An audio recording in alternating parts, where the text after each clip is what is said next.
Hey, this is Alex Williams, and I'm going to be covering the midterm project for GAM 110, which is a maze game in this video. And this is going to be a bit longer than our usual video, but what I will do is I'm going to break it down into, I think, 6 or 7 different sections. And in the comments below, I will timestamp where each of those are. So if your project is well on its way, then you probably only have like 1 or 2 little things that you're maybe stuck on, or you just want some hints. You can just fast forward right to those sections. And so this video is going to start with building the framework for your game, the game loop, the basic objects and methods we're going to be using.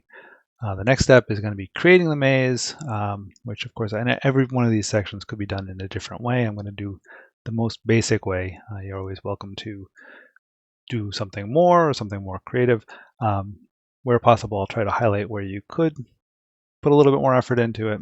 The next thing would be the display maze method, and then adding a player, getting input from the player, and then making choices on that, including moving the player, deciding whether or not the player can move into the next square or not square, and then what to do when you get there. Maybe there's an object there to pick up, which is the next section, which would be adding pickup items, such as, in this case, just a coin or gold, where you walk onto a square, it happens to be gold, pick it up, add that to your inventory, so to speak. And then finally, adding a door, something that's going to block the player from moving if you don't have an object. And if you do have the object, in this case a key, you can actually move through that object. So there'll be some obstacle to winning the game that you need another object in order to win. All right, so with that, let's just get started. You're going to go right into Visual Studio. Of course, it's a console.net app. And we're going to call this one, I'm just going to call it MazeGame. You can call it whatever you want, as long as it's in a folder called Midterm. That'll be good for me. And I'm going to get started here. So the first thing I'm going to do is I'm going to build the framework, which is just the game loop. And for that, I like to do it this way. I like to say bool keep playing equals true. You can call this quit, and make it false, whatever you want. As long as it's a true or false Boolean, that's going to control the logic of whether or not you're going to keep playing. And we say while, keep playing, and this is your basic game loop. This is just going to keep on going until we change this value to false. All right, and then we're going to need a couple of objects here. The first object we're going to obviously need is a maze. So the way I do this is I just declare maze. We'll call it just maze. If you have multiple mazes, you could call it level 1, level 2, whatever you want, or an array of them. But I'm just going to call it maze equals new maze. And if you haven't seen my previous videos, you'll know I like to do this and tell Visual Studio to go ahead and create this object for me. And I'm just going to go ahead and do that. Say generate class in new file. You could obviously just go here and do it yourself, but I find that it's easier just to do it this way. So what else would I need? I obviously need to do something in here. So the first thing I'm going to want to do with my maze is I'm going to want to display it. So I'm going to say display maze. Once again, I'm just creating these things the easy way. Boom. There you go. It has been created. And I'm going to say maze, not take turn. Or let's say next move. Because this is turn-based, I don't have to do anything but just take one turn. What does the player want to do in this particular move? Now, the other thing I'm going to do here is I'm going to use this method to return to me whether or not the player has chosen to quit. All right, so when he takes his move, he's going to press a key, up arrow, left arrow, Q, escape, whatever it is, And we're going to interpret that input and say, what should they do on the next move?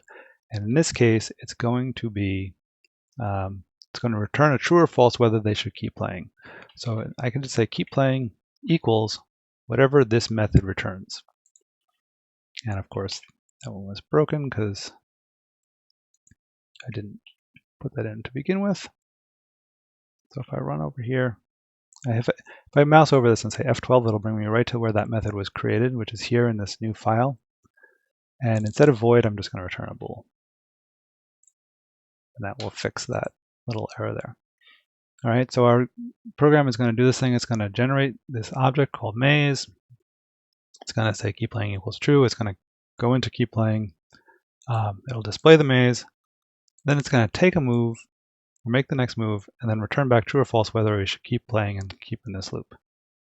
So in here, so as not to confuse this, if I'm just going to say like return true, I don't find that this is very readable.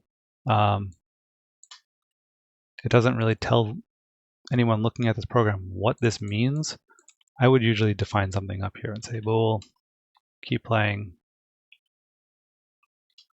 equals true, and then down here return keep playing. And then in the middle here, in all our logic here, when the person types in the escape key or the Q key, then you can set keep playing equal to false, and when we return that, we'll come back here and it'll just exit right out. The game will be over. But for now, we're just going to leave it like that, so it's more readable. All right, so that's basically building the framework for this. The next thing I'm going to want to do is to, what would I want to do? I want to create the actual maze itself. So for that, we need to decide on what data structure we're going to use. I could use a lot of different data structures. The one that I would choose to use for this implementation would be an array of character. I could use an array of enums. I could use an array of integers. However I want to store this, but in this case, we're going to use characters. I think it's just easier to demo, especially if you're new to C# programming. It's easier to visualize an array of the characters that you're actually seeing on the screen. And I'll call them tiles. You can call them whatever you want, but tiles make sense to me. And equals new character. And we could give it any size we want. But okay. So what we can do is we could do this, and then we could procedurally generate the maze, and then in the constructor, we would say, create a new maze and procedurally generate and fill in that with a maze. For the purposes of this demonstration, we're going to just basically draw it out. But if this is a point at which, if you wanted to be more creative about this, you could pass in the size of the maze here if you wanted to, and then construct it here using that variable, and then write a recursive function that builds a maze, or you could just procedurally generate random trees, whatever you wanted to do. But like I said, for the purposes of this, we're just going to draw it out, and we'll use this constructor where you have this declares the outer bounds of the array, and then inside the array would be a bunch of characters like this. And this takes a really long time to do. Probably just go like that, and that would be one line of the array, comma, and then another line of the array, and then you would keep going like that. You would draw floors, maybe a start, an end, and you would keep going like that, and eventually you would wind up with something that looks like this. And through the magic of television, we're going to just zip, zip, zip, highlight that, boom, and you'd wind up with something like this.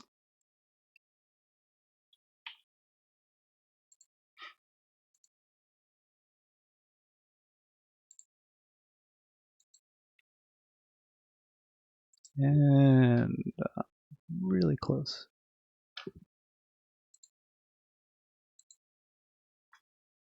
There we go.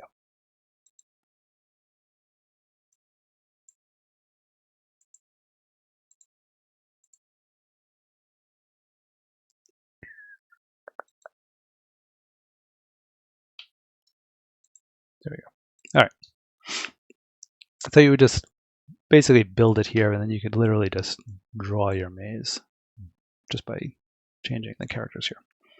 Okay, so that is creating the maze, and like I said, you have the option to procedurally generate this if you want. But for the purposes of this is a very simple way to visualize it, and you can actually see what you're drawing.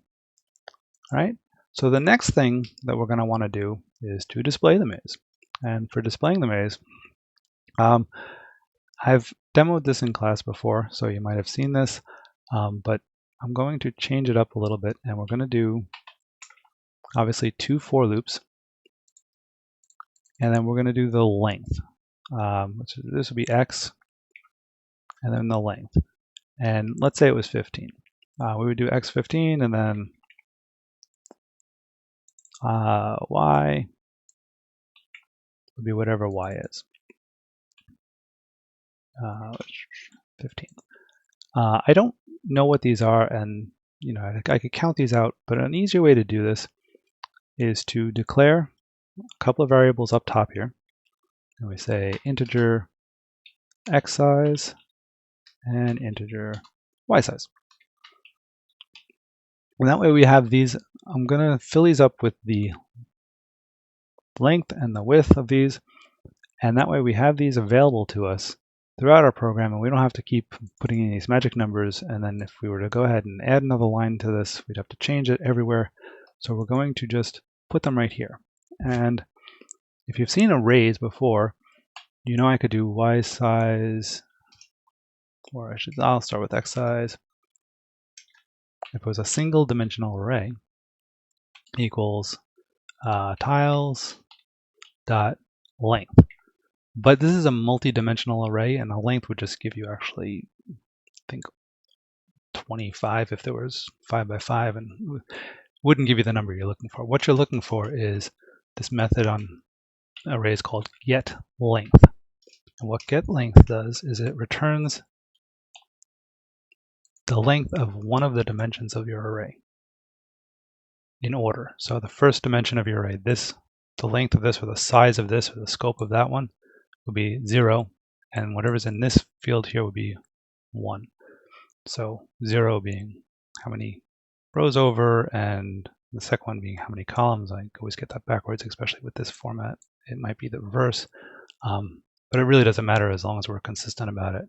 So x size equals get length 0, and y size equals tiles.getLength of 1 is going to give you those dimensions no matter what this is. So I could fill this in with a 3 by 3 or a 10 by 10, and these would get filled in with 3 and 10 respectively. And then from now on, I can just say x less than x size, and my program will continue to work no matter how big that is. Or if I decide to go back and procedurally generate a maze, it'll automatically figure it out for me.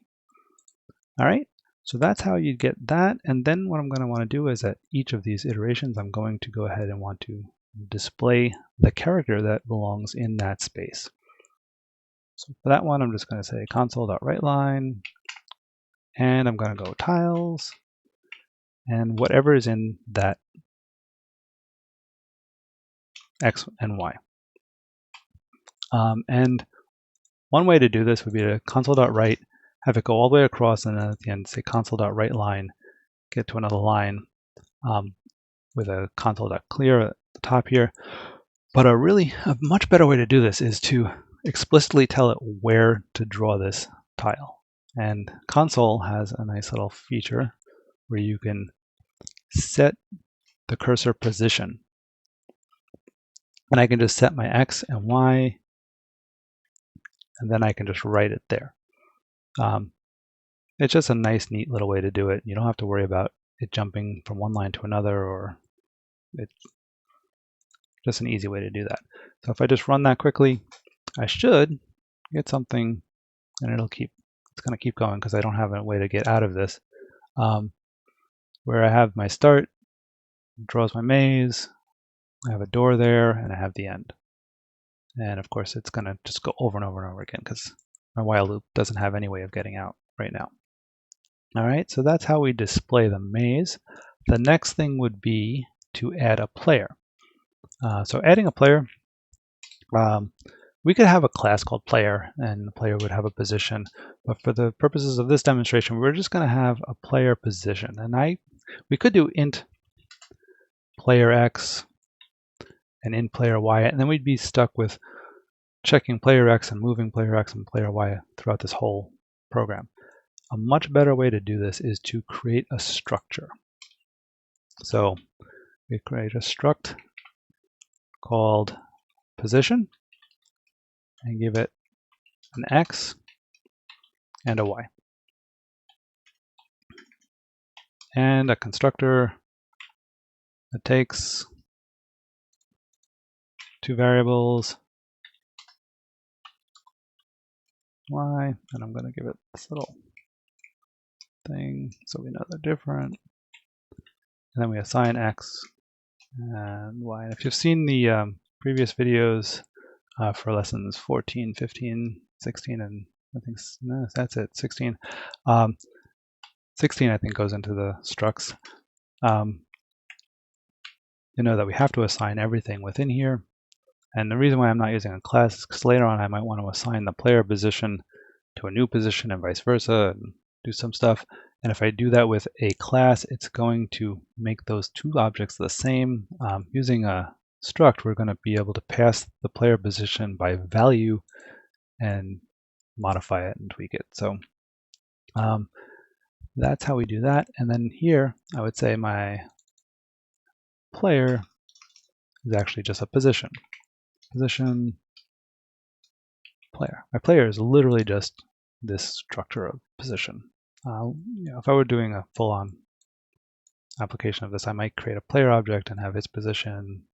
He could have keys and stats and all sorts of other things.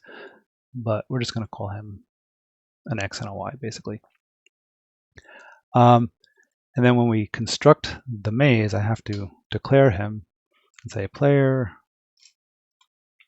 equals new position, and I'll put him where that start is. And the start is, let's see, the start is definitely, the start is at 1, 1. So we'll put him on top of the start, which makes a lot of sense. So now that I have the player, I'm going to want to display him. And rather than looking at the logic in here and saying, hey, if this square is the player, let's display him, we're going to just use the same construct here. We're just going to say, after we display the entire maze, no matter where the player is, we're just going to draw him on top of the maze. So we're going to say, set the position to player.x and player.y. And it would really help if I made those things public.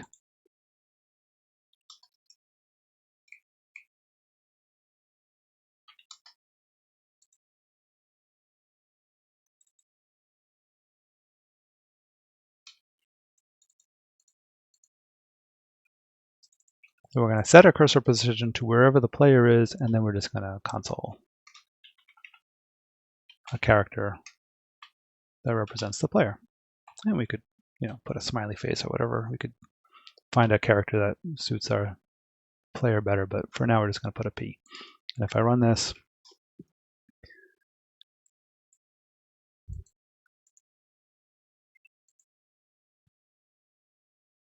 let's see.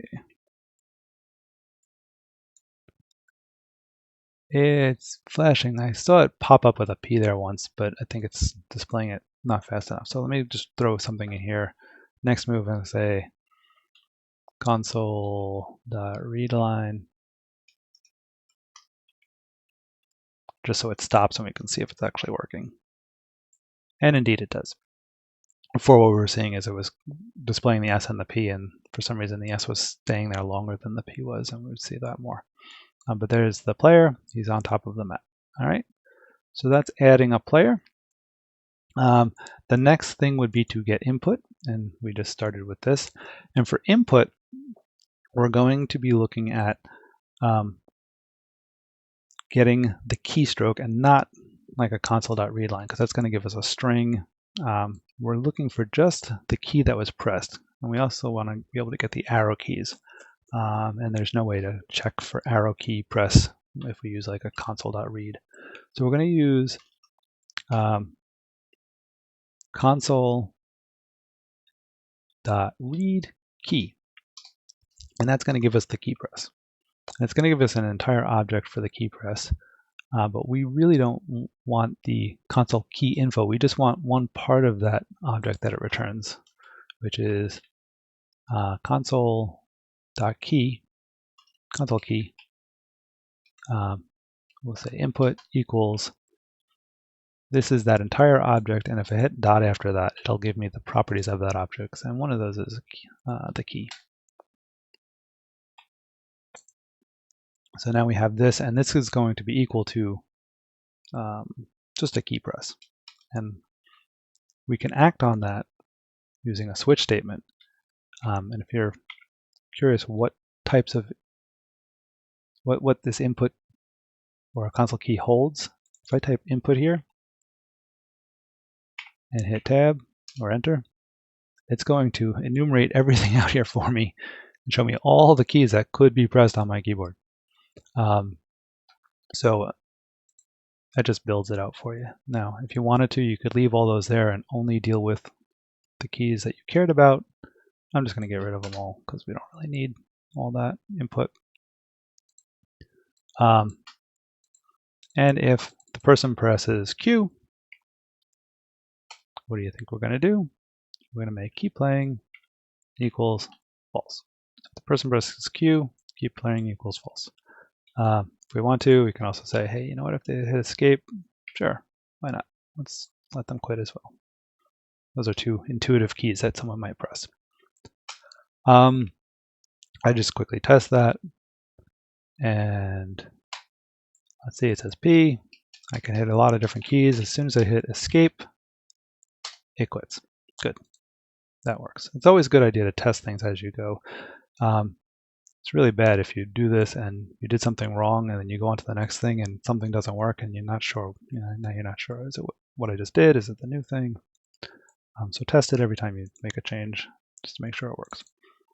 So the next thing we're going to do, that's how to get input. The next thing we're going to do is to move the player. So the first thing we're going to do is we're just going to see how do we move a player. And what we're going to do is we're going to test for whether or not the key press was the up arrow, down arrow, and all the other arrow keys. And if I do up arrow, I'm going to want to say player dot x or y minus minus. And it's counterintuitive because we're starting at the top. Y minus minus would move us up. 0 is this first row and so on down to whatever 16 or whatever that is. And if I hit the up arrow on this, the player is going to move up. And if I hit it again, it's going to crash because now I've tried to access the array at -1, which doesn't exist. But that's how I would do that. I would also, I wouldn't like to see this in a program because we don't know what y minus minus means, and it's kind of counterintuitive here. And you're gonna, if you have a big program, you're gonna wind up using this kind of logic over and over again. It makes a lot more sense to put that logic into your structure. And I'll show you what I mean. I can say public void move up. And I can put a method on here that actually makes this structure move up one position. And then I can just say y minus minus. And then rather than up here using player dot y minus minus, I just say player dot move up. And that this player class, its y will minus minus and do what it says. So this is just more intuitive. You can look at this and say, oh, I'm moving up, even though I don't have to think about whether or not that means that 4 becomes a 3. It just means the player is moving up one space. And we can do the same thing with the rest of these. So let's see. Oh my, there's no shortcut key for that. I just copied and pasted it from somewhere else. I did this. before. All right, and then you can just use these methods, and everything that uses a structure of a position has access to those methods. And I can do this. But what I have to be careful of is I don't want the player to move up if the space that it's moving into is not walkable. So what I need to do is I have to test the position that he's moving up to before he gets there. So he's at 1, 1, and I want to test to see if 0, 1 or 1, 0 is a walkable tile. You could move the player up and then test and say, hey, if this was not walkable, move it back. But I find that to be a little bit clumsy. A better way to do this is to say position, new position equals player. So this new position is equal to the player. And because this is a struct, it's going to give me a copy of this. It's going to pass this by value, and this will now be equal to 1, 1, and the player is equal to 1, 1. And then rather than moving the player, I'm going to move the new position. New position up. And now I have this new position which exists that's 1 above the player. And then over here I can say if is walkable new position, we're going to write a little method that says is this walkable? And if this new position is walkable, then yeah, go ahead and move the player there. If it isn't walkable, let's not do that because it's probably a wall or something. In this case, it is going to be a wall, but you could have other things. You could have rocks. You could have anything that's not walkable. Water, all sorts of stuff. So if it is walkable, then we're going to say player equals new position. So we're testing for the new position. If it isn't, if the new position is valid, then we're going to move the player. And I have to go ahead and build this. So I'm going to go control dot generate a method. There's my method. And now we have to think about what constitutes a walkable tile. In this maze here, all of these squares are not walkable, and this door is not walkable for now. We'll just say the door is not walkable. So I'm going to say bool is wall equals, let's see, tiles. And I don't even, this doesn't have to be a new position, I'll just be p. Tiles p.x and p.y equals whatever the character is for a wall. And normally I would like define something like a variable called wall and equal to this, and I'd say if it equals the wall character, so we don't have to keep typing this, and if we wanted to change it, we change it in one place, but this is how we're doing it for this one. We'll say bool is door.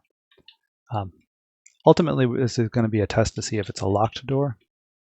So I'm just going to say is locked door. And for now, we'll just say if it's that. All doors are locked right now because we don't have a mechanism for unlocking doors, but we will. Those are the two non-walkable tiles, and we just say return is it walkable. If it's walkable, if it's not is wall, and not is locked door. If I put or, everything is either. Even a locked door is not a wall, and a wall is not a locked door, so we can't make that or. It's got to be and. And if those two things are true, then it is walkable. And in that case, if it is walkable, this new position is valid, and we will set the player to that new position. Before we get there, I'm just going to add a couple more options here. Down arrow, move down, left arrow, move left, and of course, right arrow, move right. If I didn't do that, our test would just show me that he didn't move at all. So here we are. If I move up, nothing, right, left, nothing, down, good. And now I can just move around this maze. And let's see if I can get to that door. Where even is that door? Yeah, it's right there. It is on the same axis. Okay. So I cannot walk through the door. And that is moving the player and also checking for valid moves. So the next thing would be to add some pickup items. Let's say we wanted to put some gold right here. We'll call $ gold. And we'll put a key. All right, so those are the objects that I could pick up, $ and K for keys. And in order to keep track of whether or not the player has it, and again, you would put this into a player object, but for the purposes of this one, we're just going to say bool has key equals false. So he doesn't have the key. And we're going to say int gold equals 0. And if I wanted to check to see if the player is on a key, I'm going to set that to true and remove the key from the maze. And if he finds 1 gold, I'm going to add 1 to this, and I'm going to remove that from the maze. And we do that right down here. So I could do it with is walkable. I could do it inside here. It doesn't really matter where I do it because regardless of whether or not he moved, if he's standing on top of a $ or a K, he's still going to get that reward. So I say if, see, tiles, player dot x. If the tile the person is standing on, player dot y, is equal to, and we'll start with $. If they're standing on that, the first thing we're going to want to do is to say gold plus plus. So we're going to give them some gold. And then we are going to also remove the gold from the maze. So we're going to say wherever they're standing, we're going to make that tile now equal to the tile for floor. And I'm going to quickly test that because that's what you do. Just make sure that works. Gotta go find some gold. There, the gold is gone. Boom, he picked up the gold. 2 things I want to do. First, I want to go in this display method and show that the gold has been gotten. And also, this is another thing I want to do. Console dot cursor visible equals false. And that's that flashing thing that pops up on the screen, that little cursor that's flashing. This gets rid of that and just makes it look a little bit cleaner. And then also what I want to do is I want to display how much gold they have. So I'm going to say console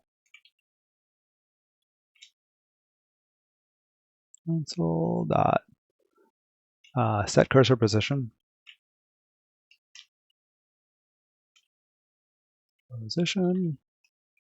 And what I'm going to do is I'm going to put it to the right of the maze. So we already have a variable that tells us where the end of the maze is, which is x size, and I'll say x size plus 1, comma, 0. So first line to the top right of the maze there, I'm going to do that, and I'm going to say console.WriteLine. Doesn't matter what I do, console.WriteLine gold. This is how much gold the player currently has. Gold. Again, I'm going to quickly test that. You'll see it says 0, and as I move around, gold 1, gold 2, and so on. That's picking up items. We're going to do the same thing with the key, except this time we're going to put that one down there. Key, and I could format this to something fancy, but for now we're just going to say has key, and it'll just say true or false. And we'll know if they have the key or not. We haven't actually set up the pick up the key, which is going to be very similar to this. And we're just going to say if the player is standing on something called a key, then the player has the key. And we'll say has key equals true.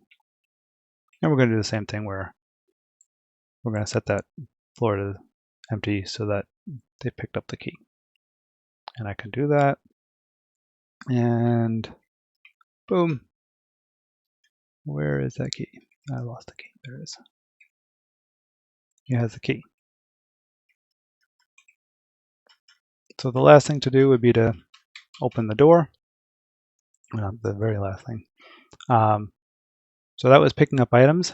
So now the last thing is, well, second to last thing I think, because we haven't done the win condition, but the second to last thing to do would be to open the door if the person has the key. All we have to do here is say a locked door is considered locked if the tile is equal to D and the player does not has the key. The player does not has the key and it's a tiled door, then it's locked. Otherwise, it's not locked. And I could just do this.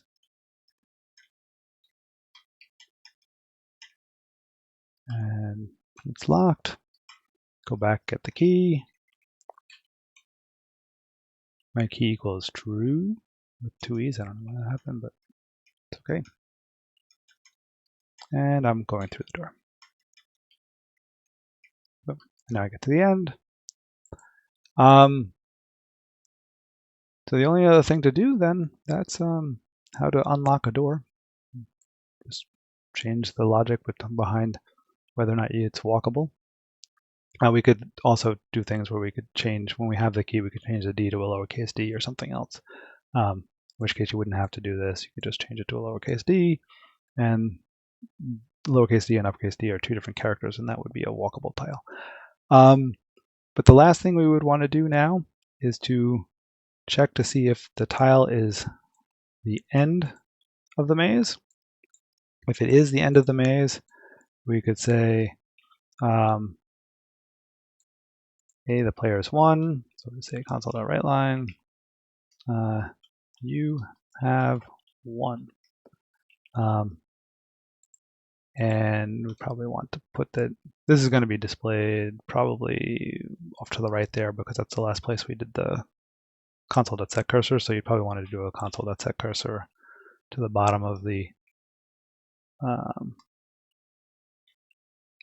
screen. So that would be the Y, say 0 for the X, and Y size +1, just to sort of give it a little space on the bottom. And we run that, and if, oh, I see why there's another E there, because true is 4 characters and false is 5, and when I write true, it still leaves the E there. All right, so the player, I'm just going to get the key, boom, go through the door, you have 1.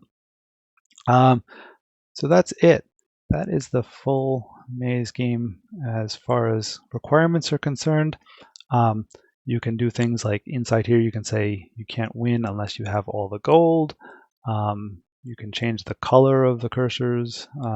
Say when we display the maze, where is that? We could say in here, if it's a wall, change the color. If this one equals wall,